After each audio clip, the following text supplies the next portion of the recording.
أعوذ بالله من الشيطان الرجيم.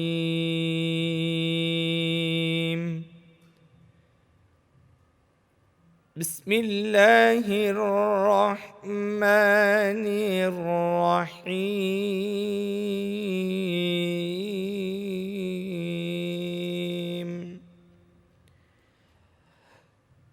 أفلم يسيروا في الأرض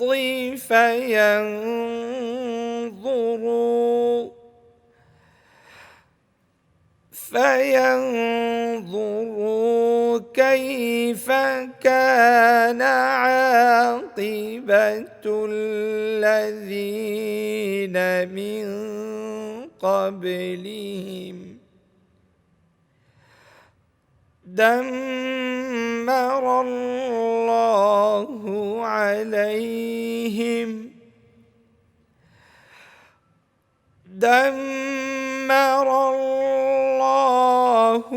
عليهم وللكافرين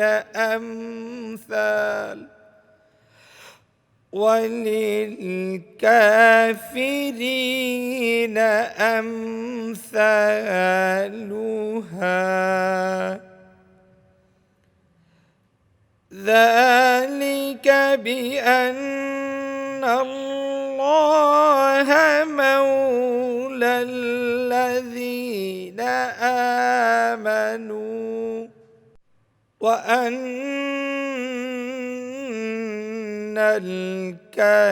الكافرين لا مولى لهم وأن الكافرين لا مولى لهم. إن الله يدخل الذين آمنوا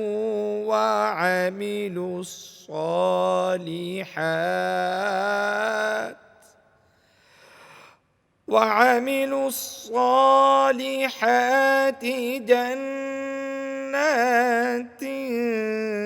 تجري من تحتها الأنهار.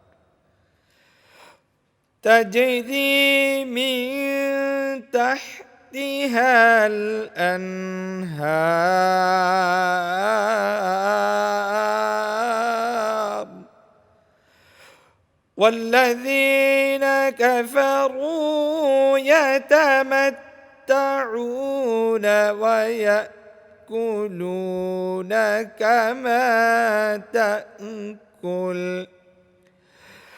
كما تأكل الأنعام والنار مثوى لهم.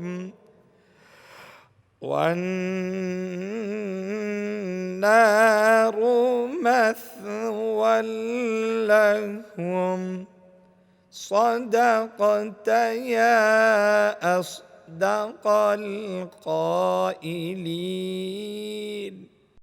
উহারা কি পৃথিবীতে পরিভ্রমণ করে নাই এবং দেখে নাই উহাদের পূর্ববর্তীদের পরিণাম কি হইয়াছে? আল্লাহ উহাদেরকে ধ্বংস করিয়াছেন এবং কাফিরদের জন্য রহিয়াছে অনুরূপ পরিণাম। ইহা এই জন্য যে আল্লাহ তো মুমিনদের অভিভাবক এবং কাফিরদের তো কোনো অভিভাবক নাই। যাহারা ঈমান আনে ও সৎকর্ম করে আল্লাহ তাদেরকে দাখিল করিবেন জান্নাতে যাহার নিম্নদেশে নদী প্রবাহিত। কিন্তু যাহারা কুফরি করে উহারা ভোগ বিলাসে মত্ত থাকে এবং জন্তু জানোয়ারের মতো উদর পূর্তি করে, আর জাহান্নামই উহাদের নিবাস।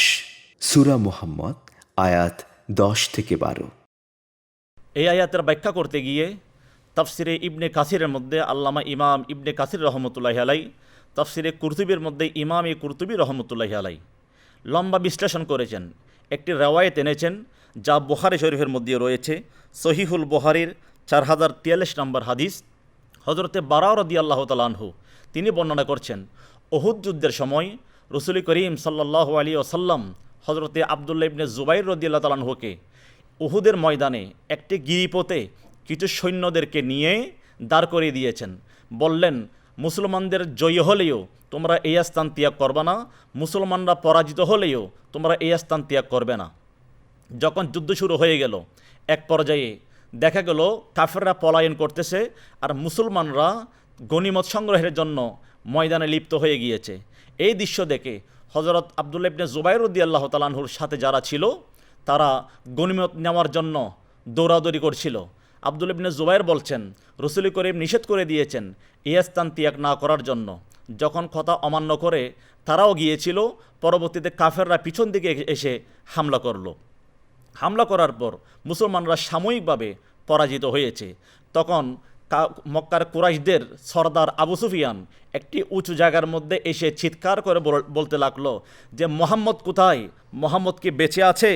তখন রাসূল করিম সাল্লাল্লাহু আলাইহি ওয়াসাল্লাম সাহাবীদেরকে নিষেধ করে দিলেন, হে সাহাবী, তোমরা এই আবু সুফিয়ানের কথার কোনো জবাব দিবা না। এরপরে জিজ্ঞেস করলেন, আবু কুহাফা কোথায়? উনি কি বেঁচে আছে? রাসূল পাক নিষেধ করে দিয়েছেন, তার জবাব দিবে না। এরপর জিজ্ঞেস করলেন, ইবনুল খত্তাব তিনি কোথায়? তিনি কি বেঁচে আছে?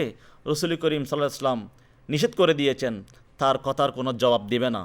এদিকে ফারুক আজম রাদিয়াল্লাহু তাআলা আনহু রাগান্বিত হয়ে যাচ্ছেন, নিজেকে কন্ট্রোলে রাখতে পারছেন না, সামলাতে পারছেন না। আবু সুফিয়ান আবার বলল যে, হুবালের জয় হয়েছে। আমরা যারা মক্কার কাফেরদের পক্ষে আছি যে হুবালের জয় হয়েছে। তখন ফারুক আজম রাদিয়াল্লাহু তাআলা আনহু বললেন, ইয়া রাসূলুল্লাহ, এখন কি করব? রাসূল করিম সাল্লাল্লাহু আলাইহি ওয়াসাল্লাম বললেন, তুমি তার জবাব দাও। তখন ফারুক আজম এবং সাহাবায়ে কেরাম উচ্চস্বরে জবাব দিচ্ছেন যে, আল্লাহু আলা ওয়া আজাল্লু, যে আল্লাহ পাক মহান, তিনি সমন্বিত। এরপর আবু সুফিয়ান বলতেছেন যে, তোমাদের উজ্জা নেই, আমাদের উজ্জা আছে। অর্থাৎ আমরা যেই মূর্তির, যে প্রতিমার পূজা করি, উনি আছে, উনি আমাদের সাথে আছে, কিন্তু কাফেরদের কোনো, মুসলমানদের কোনো উজ্জা নেই। তখন রাসূল পাক সাল্লাল্লাহু আলাইহি ওয়াসাল্লাম শিখিয়ে দিচ্ছেন, হে সাহাবায়ে কেরাম, তোমরা তার জবাব দাও, আল্লাহু মাওলানা ওয়ালা মাওলা লাকুম, আল্লাহ হচ্ছে আমাদের অভিভাবক, বরং তোমাদের কোনো অভিভাবক নেই। যারা ইমানদার, যারা ইমান এনেছে এবং যারা সৎকর্ম করেছে, আল্লাহ পাক তাদেরকে জান্নাত দান করবেন, এমন জান্নাত যার তলদেশ দিয়ে জান্নাতের নহরগুলো প্রবাহিত। আর যারা কাফের, তারা দুনিয়াকে জান্নাত মনে করে, তারা দুনিয়ার মধ্যে যেমন ইচ্ছা তেমন করে, তাদের কোনো অভিভাবক নেই, তাদের কোনো মালিক নেই, তারা যা ইচ্ছা তা খেতে পারে, কিন্তু মুমিনরা যা ইচ্ছা তা খেতে পারে না। কাফেরদের সাথে মুসলমানদের অনেক পার্থক্য। যেভাবে মুসলমানরা যেমন ইচ্ছা তেমন কথা বলতে পারে না, আর কাফেররা মুখ দিয়ে যা আসে তাই বলে। আল্লাহ পাক রব্বুল আলামিন মুসলমানদেরকে নির্দিষ্ট নীতিমালা দিয়েছেন, সেই নীতিমালা অনুযায়ী তাদের জীবনযাপন করতে হবে। আল্লাহ মুসলমানদেরকে, মুমিনদেরকে পৃথিবীতে পাঠিয়েছেন একমাত্র তার ইবাদত করার জন্য। সুতরাং এই আবাদত করতে গিয়ে মুসলমানরা অনেক ধরনের কষ্টের মধ্যে পরিণত হয়। দুনিয়ার মধ্যে কষ্ট পেলেও আখেরাতের মধ্যে তার বিনিময় হিসেবে আল্লাহ পাক জান্নাত দান করবেন।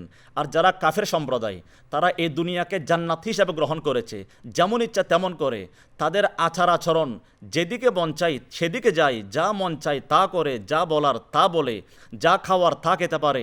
মুসলমানরা মাদক গ্রহণ করতে পারে না, কাফেররা মাদক গ্রহণ করে। মুসলমানরা সুদ খেতে পারে না, কিন্তু কাফেররা তা গ্রহণ করে। এক কথায় সমস্ত হালাল বস্তুগুলো মুসলমানরা গ্রহণ করতে পারে, কাফেররা হালাল হারাম পৃথক করে না, যেমন ইচ্ছা তেমন করে। এখান থেকে আমাদের পার্থক্য করে দিচ্ছেন আল্লাহ পাক রব্বুল আলামিন, ইঙ্গিত দিচ্ছেন, যদি মুসলমানরা ঈমান আনার পর সঠিক কাজ করে, সঠিক আমল করতে পারে, নেক আমল করতে পারে, তবে তাদেরকে জান্নাত দেওয়া হবে। আর কাফেরদের জন্য রয়েছে জাহান্নাম। এই রমজান মাসটি হচ্ছে ইবাদতের মাস। সোম শব্দের অর্থ হচ্ছে বিরত থাকা। সুতরাং বিরত থাকা মানে সুবহে সাদিক থেকে সূর্য অস্ত যাওয়া পর্যন্ত খাবার গ্রহণ, স্ত্রী সহবাস থেকে বিরত থাকার নাম সোম নয়। সোম শব্দের অর্থ হচ্ছে আল এমসাক, তথা বিরত থাকা। সকল প্রকার নিষিদ্ধ কর্মকাণ্ড থেকে, নিষিদ্ধ কার্যবলী থেকে বিরত থাকার নাম হচ্ছে সোম। সুতরাং আমাদেরকে সোম দিয়েছেন বিরত থাকার জন্য। আমরা আল্লাহর প্রতিনিধি। আল্লাহ পাক এরশাদ করেন, ইন্নি জাইলুন ফিল আরদি খলিফা, আমি পৃথিবীর মধ্যে আমার খলিফা প্রেরণ করতে চাই। সুতরাং মানুষকে খলিফা বলা হয়েছে। আমরা যারা প্রতিনিধি আছি, আমরা আমাদের মালিকের বিরুদ্ধে কোনো কাজ করতে পারবো না। মালিকের হুকুমের বিপরীতে কোনো কাজ করলে তাহলে তাকে খলিফা বলা হবে না। আমরা যেহেতু আল্লাহর প্রতিনিধি, আল্লাহর খলিফা, আমার আল্লাহ আমাদেরকে পবিত্র কোরআনের মধ্যে, আমার নবী হাদিসের মধ্যে আমাদেরকে যা দিক নির্দেশনা দিয়েছেন, আমরা সেভাবেই পালনের মাধ্যমে আমাদের জীবন যাপন করব। তবে আমরা এতটুকু নিশ্চিত থাকতে পারবো, আল্লাহ এবং তার রাসূলের কানুন মোতাবেক যদি চলতে পারি, আমরা জান্নাতে অবস্থান করতে পারবো। আল্লাহ আমাদেরকে জান্নাত দান করবেন। আল্লাহুম্মা আমিন। আলহামদুলিল্লাহি রাব্বিল আলামিন ওয়াল আকিবাতুল লিল মুত্তাকিন ওয়াসসালাতু ওয়াসসালামু আলা রাসূলিহিল কারীম ওয়া আলা আলিহি ওয়া আসহাবিহি আজমাইন। রব্বানা তাকাব্বাল মিন্না ইন্নাকা আনতাস সামিউল আলিম ওয়া তুব আলাইনা ইয়া মাওলানা ইন্নাকা আনতাত তাওয়াবুর রহিম। আল্লাহুম্মা রব্বির হামহুমা কামা রব্বায়ানি সগীরা। আল্লাহ পাক রব্বুল আলামিন, দীর্ঘ একটি মাস আমরা রোজা পালন করলাম।